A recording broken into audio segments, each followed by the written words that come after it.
जिसे आत्मशोधन करना है उसे ब्रह्मचर्य रहना ही है, इसीलिए इसको शुरू किया।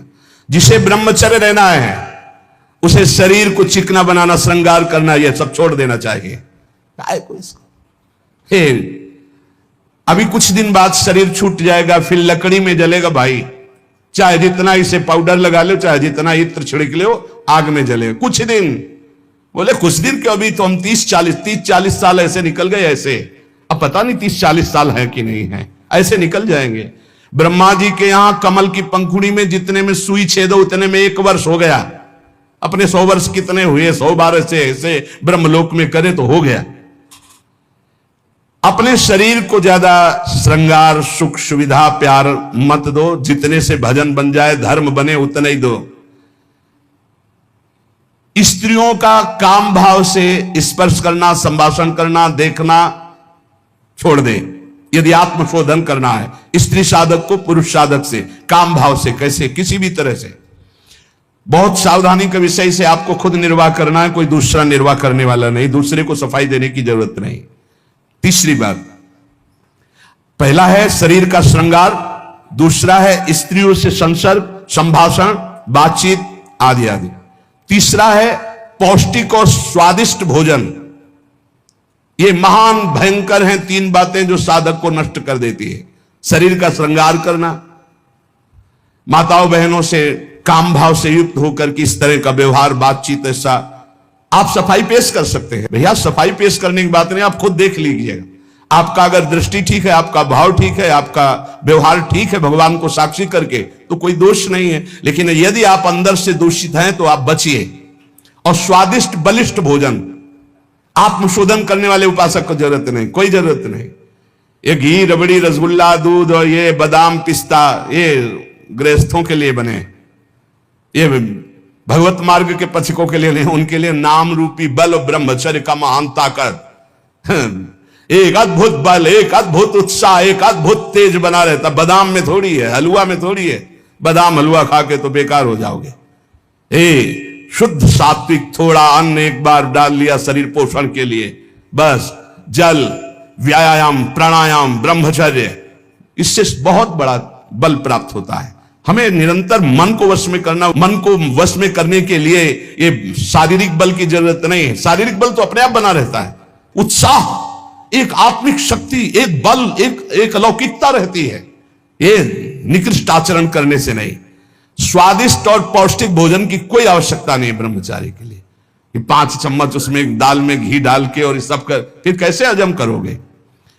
तपस्वी उपासक को चाहिए स्त्री के रूप की तरफ, उसके हास्य की तरफ, उसके मधुवचन की तरफ, उनके संकेत की तरफ, उनके हाव भाव की तरफ, या स्त्री उपासक को चाहिए पुरुष के ऐसे परस्पर चितवन को ना देखे, ना चिंतन करे, ना देखे, ना चिंतन करे। परस्पर विरोधी शरीर को राग पूर्वक देखना, उनके अंग प्रत्यंगों का चिंतन करना, उनकी बातें करना, ये ब्रह्मचर्य कदापि नहीं रह सकते जो ऐसे आचरण वाले लोग हैं। ब्रह्मचर्य व्रत में रत रहने वालों को अत्यंत सावधानी पूर्वक अपनी इंद्रियों को दर्शन, संभाषण, चिंतन से बचाना है। जो भिक्षुक ब्रह्मचर्य का आनंद प्राप्त करना चाहता है उसको अच्छे अच्छे पदार्थों के स्वाद पाने वाली जिह्वा पर काबू करना होगा। हाँ, ये जवानी जो है ये व्यतीत होनी चाहिए तपस्या में, जलने में व्यतीत होनी चाहिए। तो बुढ़ापा में वर्षा हो जाएगी। गर्मी की बात बरसाती ना, जलोगे तपोगे तो वर्षा हो जाएगी। और अगर पहले ही भीजे भोगों में पड़े रहोगे तो बुढ़ापा में सड़ोगे। फिर ध्यान रखना, पक्की बात समझ लो। सड़ना जानते हो किसे कहते हैं? अगर ध्यान हो आपको हितधाम में, एक 70-75 वर्ष के वयोवृद्ध वेशधारी जो बोल रहे थे, तुम हम दोबारा पुनरावृत्ति नहीं करेंगे बोलने की, वो बोल रहे थे, आप लोगों को ध्यान होगा कि महाराज बचा लीजिए, 75 साल का हूं, ऐसे से ऐसा ऐसा ऐसा। इसलिए ब्रह्मचर्यरत भिक्षुक को चाहिए किसी भी विपरीत शरीर से परिचय न ले, एकांत मिलन की बात ना हो, किसी भी तरह से अपने मन की कमजोरी सामने वाला ना जान पावे। ब्रह्मचर्य भिक्षुक को चाहिए कि वासनावर्धक, पुष्टिकारक भोजन, पेय, वार्ता, दृश्य, इनका परित्याग कर दे। जैसे बहुत ज्यादा ईंधन हो तो अग्नि उतनी ज्यादा बढ़ेगी, ऐसे जितना पौष्टिक आहार करोगे उतनी काबाग्नि बढ़ेगी। शरीर का श्रृंगार, शरीर की शोभा, शरीर को सुख आराम देने की भावना वाला कभी ब्रह्मचारी नहीं हो सकता। बहुत सावधान। जब भगवत मार्ग में चले तो अंगूठी की जरूरत क्या है? जब भगवत मार्ग में चले हैं तो किसी भी तरह के आभूषण की जरूरत क्या है? भगवत मार्ग में चले तो कंघा की जरूरत क्या है? भगवत मार्ग में चले हैं तो चिकनाहट लगाने की जरूरत क्या है? सजाने की जरूरत क्या है? वैसे ही तेजों में सजे रहोगे। दो ही प्रकार से भगवत मार्ग में रहने वालों की पद्धति है, या तो पूरे बाल मुड़वा दे या पूरे बाल रखे रखे, 10-20 वर्ष बनाए रखो फिर मुड़वा दो, या पूरे जीवन बनाए रखो, और या फिर 2-2 महीने 4-4 महीने के नियम में उनका मुंडन कराते रहो। ये कंघा लगाना, ये सेटिंग करना, फिटिंग कर, ये सब नहीं है। बांध लगोटा बचा के इंद्री कभी न देखा पर नारी, और भिक्षा के टुकड़े खा करके चढ़ी परमार्थ की तैयारी। आंख उठाकर किसी की तरफ नहीं देखा, काछ वाच मन निश्चल राखे, धन धन जननी तेरी रे, फिर आगे चलकर प्रकाशित हो जाओगे। बहुत सावधानी की जरूरत है और व्यायाम अत्यंत आवश्यक है। यह नहीं कि हम बहुत सेवा करते, नहीं। अरे ब्रह्मचर्य को पचाने के लिए 1 घंटा व्यायाम की जरूरत है। दवा कोई वर्जिश से बेहतर नहीं, नुक्सा है कम खर्च, बाला नसेन, शक्ति बढ़े फुर्ती लहे, चोट न अधिक पिराए, अन्न पचे चंगा रहे, कसरत सदा सहाय। कम से कम 1500 दंड बैठक मारियो, फिर 2-4-6 घंटे पद्मासन सिद्धासन में नस नाड़ी एकदम शुद्ध, तब वो ब्रह्मचर्य लगना चाहिए कि ब्रह्मचारी जा रहा है। ये पानी से शुद्ध हो जाओगे, पानी से केवल, जैसा घी लगता है ऐसा पानी लगेगा। प्राणवायु का संशोधन करके प्राणायाम कह नहीं रहा है, हफ्ता भर भोजन नहीं मिला, गंगा जल से काम चलता रहा है। जब कभी कहीं मिल गया तो फिर 30-35। एक बार एक गंगा किनारे एक कुटी थी, राधे श्याम झोपड़ी थी, वयोवृद्ध संत निकले। आओ हम जानते हैं गंगा किनारे भ्रमण करने वालों की क्या दशा होती, क्योंकि गंगा किनारे रहे, भूखे हो गए। हाँ महाराज, कई दिन से नहीं मिला। हो गए होंगे 8-10 दिन। बोले बैठो, कोई त्योहार था, गांव से गए, पूरी कचौड़ी मांग के लाए। आप सही मानो इतनी, वो पूरी लाके ऐसे रख दी, 2-4 ऐसे सब्जी के टुकड़े होंगे भिक्षा में जैसे। हमें यह भी ध्यान नहीं रहा कि इनके लिए पूछे। पूरा राधे श्याम जब पा चुके गंगा जल, हमका महाराज आप, बोले हमें पता है, हम शाम के फिर ले आएंगे। बोले हमें पता गंगा किनारे कैसे होते, क्योंकि फिर पता नहीं कई दिन में मिले और कई दिन बाद मिला था। और कभी गैस की गोली थोड़ी कि गैस में कुछ नहीं, गंगा जल। अच्छा, ऐसी स्थिति में रोज आसनों पे बैठना, रोज व्यायाम कर। अभी पता नहीं आजकल के नए बच्चे व्यायाम में क्यों नहीं लगते, प्राणायाम क्यों नहीं करते, क्यों संयम से नहीं चलना चाहते। को बोले समय नहीं है, समय आधा घंटा 1 घंटा तो व्यायाम होना चाहिए। ये व्यायाम जरूरी है, गृहस्थ हो या विरक्त, आधा घंटा व्यायाम। मोटरसाइकिल भी जब चलाते ना लोग तो पहले रेस में डालते हैं, नहीं एकदम धुआं करके रेस में, फिर वो एकदम गर्म। जब तुम भी रेस में डालो, सुबह उठ के 2 बजे उठे, छत में चले गए 3 बजे तक दंड बैठक व्यायाम प्राणायाम करके एकदम फुर्सत पाए, सत्संग में ऐसे बैठे। ब्रह्मचारी मतलब आग, ब्रह्मचर्य मतलब आग, आप सच्ची समझो आग। पैर ऐसे पड़े जैसे आग में पैर पड़ते। आग में पैर कैसे पड़ते? ऐसे ब्रह्मचारी चलता है, क्या है, जैसे कि लहरी नहीं एकदम टिलटिलाती भागती है, ऐसे ब्रह्मचर्य का जीवन होता। पता नहीं तुम लोगों की बातें समझ में क्यों नहीं आ रही। हाँ, सच्ची बात कहते, ब्रह्मचर्य में खान पान वाली बात की नहीं कि रबड़ी रसगुल्ला हो तब चिकना, वो तो पेट चिकनाएगा, पेट चिकना मिलेगा एकदम। और ब्रह्मचारी के नेत्र होते हैं, नेत्र बोलते हैं, जैसे जंगली सिंह के नेत्र हैं ऐसे ब्रह्मचारी के नेत्र होते हैं। उसके नेत्र में एक पावर होता है, एक दबाव पक्ष होता है, वो जिस पर नेत्र डाले तो एक बार झुक जाए सामने वाले के नेत्र। ब्रह्मचर्य का ऐसा पावर, देवलोक सहित समस्त देवता उससे नित्य नमस्कार करते हैं जो ब्रह्मचारी होता है।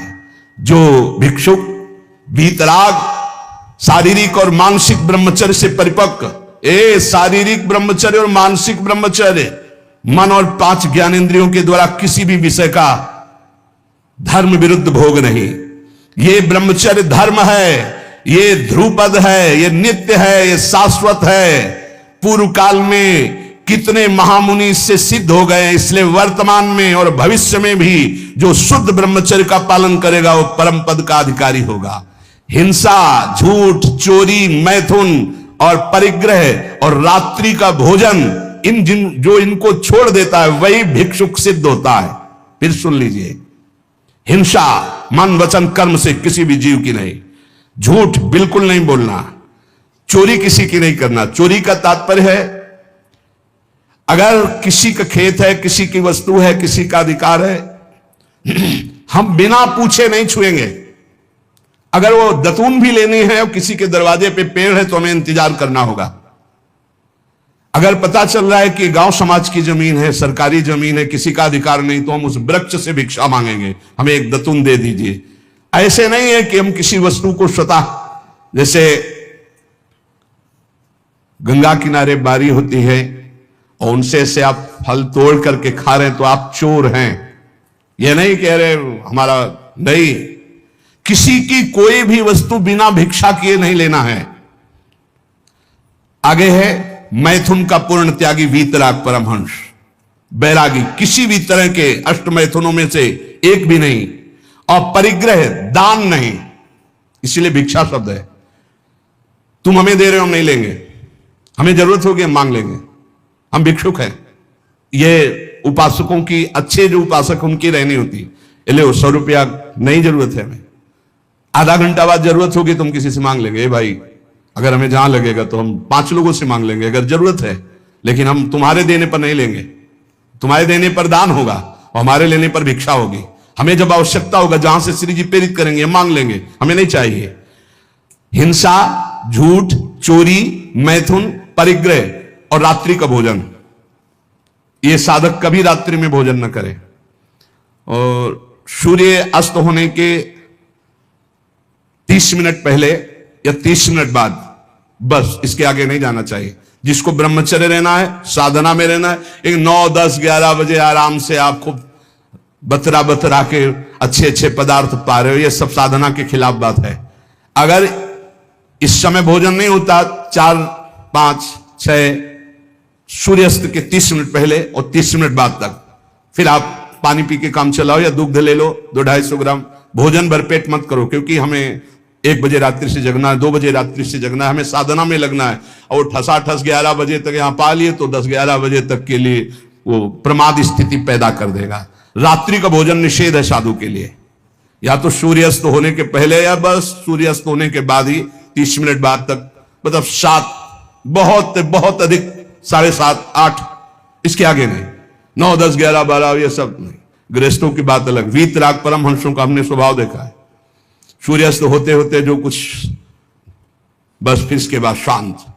ये रात्रि को भोजन तो एकदम निषेध है, 8 के बाद तो पाना ही नहीं चाहिए। ये नियम बना लो, क्योंकि अपनी दिनचर्या में या तो ऐसा कुछ विधान करो, हमें लगता हो जाता होगा सर, हाँ ये मतलब ये सावधानी की जरूरत, इसमें मना किया गया है। और ये वैसे भी अपनी दिनचर्या में नहीं बन पाएगा। रात्रि के 12:30-1 बजे जगना है और आपने 9, 10, 11 बजे दबा के पा लिया तो कैसे जग पाओगे, फिर नहीं चल पाओगे। ये 5 कारण होने पर, उपदेश मिलने पर भी वो अपने जीवन में नहीं उतार पाता है। अभिमानी होने से, क्रोधी होने से, प्रमादी होने से, असाध्य रोगी होने से या भोगी होने से, ये 5 दोष होने के कारण गुरुजनों के उपदेश अपने जीवन में नहीं उतार सकता। अभिमानी होने से, क्रोधी होने से, प्रमादी होने से, असाध्य रोगी होने से या भोगी होने से। जो ब्रह्मचर्य नहीं रह पा रहा है, जो भोगी है, वो गुरु के उपदेश नहीं धारण कर सकता। जो असाध्य रोगी है वो बेचारा असमर्थ है, और जो प्रमादी है वो नहीं, और जो क्रोधी है वो नहीं, और जो अभिमानी है वो नहीं। जो गुरु की आज्ञा का पालन करता है, उनके इशारों को समझता है, उनकी आज्ञा में अपने प्राण समर्पित किए हैं, उसके अंदर संपूर्ण भागवतिक सद्गुण प्रकाशित हो जाते हैं। इसलिए उद्धत ना हो, नम्र रहो, चपल ना हो, शांत स्थिर रहो, मायावी मत बनो, सरल रहो, कोई नौटंकी नाटक नहीं, कौतूहली मत बनो, गंभीर रहो, किसी का तिरस्कार मत करो, सबको सम्मान दो, किसी से क्रोध वार्ता मत करो, क्षमा करो, अपने मित्रता का व्यवहार सुरक्षित रखो, शास्त्र का अध्ययन करो, पर शास्त्र के ज्ञान का घमंड मत करो, कोई भी तुम्हारे पर क्रोध करे, अप्रिय व्यवहार करे, तुम उसकी भलाई करो, ईश्वर से प्रार्थना करो कि उसकी बुद्धि शुद्ध हो। ऐसे उपासक को परम पद की प्राप्ति निश्चित होती है। जो श्रवण किया उसको मनन करो, आचरण में उतारो, नाम जप करो, जीवन इस जन्म में भगवान की शरण तक पहुंच ही जाए, भगवत प्राप्ति हो ही जाए पक्का। जो भी हास्य विनोद में भी सत्संग में कहते हैं वो केवल शिक्षास्पद कहते हैं। किसी का नीचा दिखाना या किसी का उपहास करना हमारा लक्ष्य नहीं, लेकिन आप उपहासपद आचरण ना करें। आप ऐसा कोई पहनावा, ऐसा कोई खान पान, ऐसा कोई नाटक ना करें जो हमारे सनातन धर्म के विरुद्ध है, जो हमारे शास्त्र के विरुद्ध है। उससे आपका पतन हो जाएगा पक्का समझो।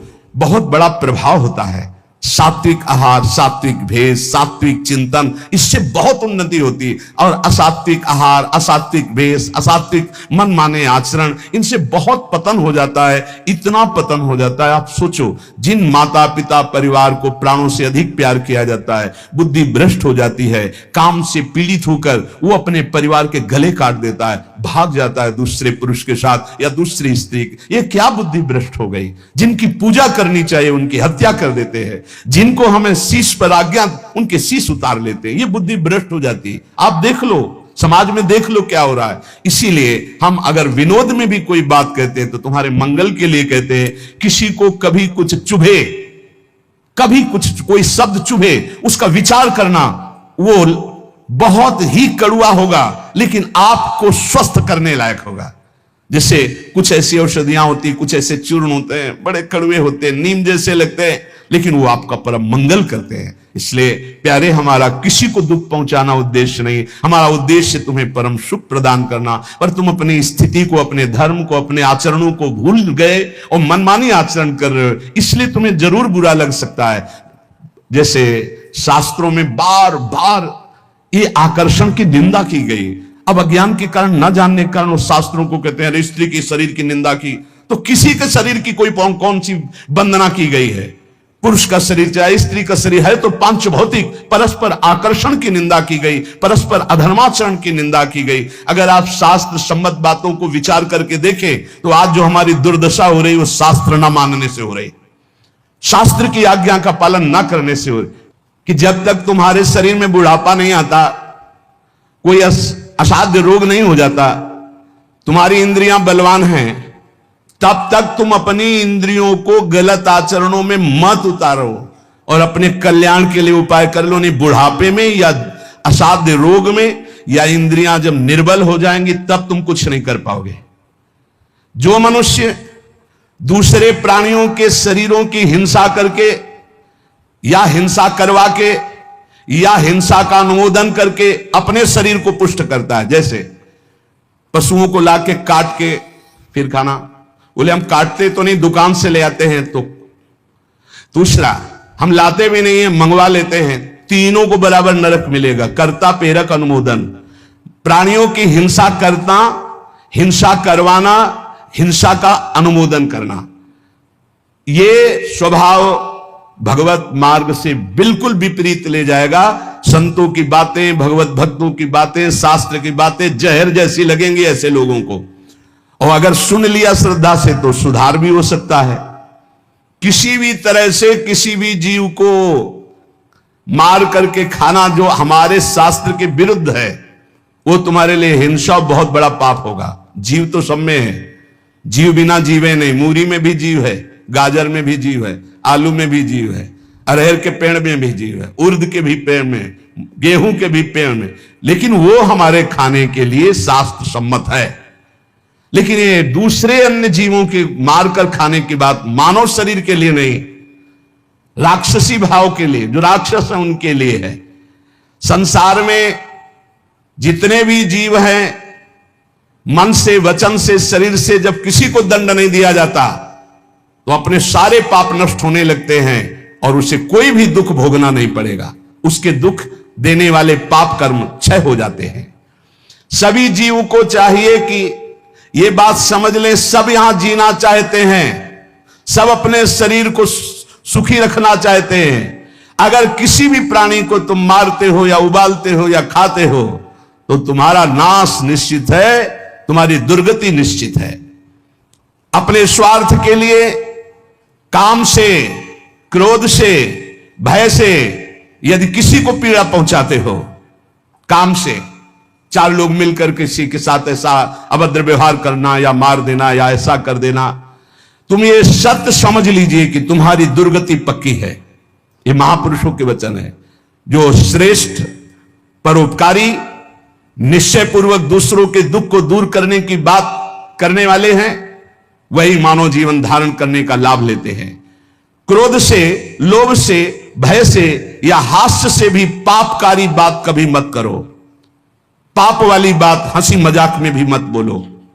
जो साधक आत्मज्ञान प्राप्त करना चाहता है, उसे चाहिए सत्य बोले, परिमित बोले, थोड़ा बोले और संशय रहित बोले, परिपूर्ण स्पष्ट बोले, अनुभूत बोले और वाणी को चंचल ना होने दे, मर्यादा से बोले।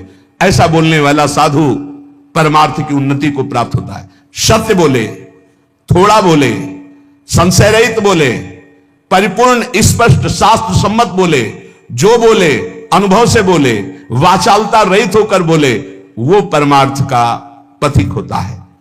जो भाषा सत्य है पर कठोर है, दूसरे को दुख पहुंचा रही है, बड़ी रूखी बात है, वो नहीं बोलनी चाहिए। प्रातः काल उठ करके भूमि के चरण छूकर बड़े बुजुर्गों को नमस्कार करके भगवत आराधना करके अपनी दिनचर्या में जाते हैं, उनका देखो कैसा आचरण होगा।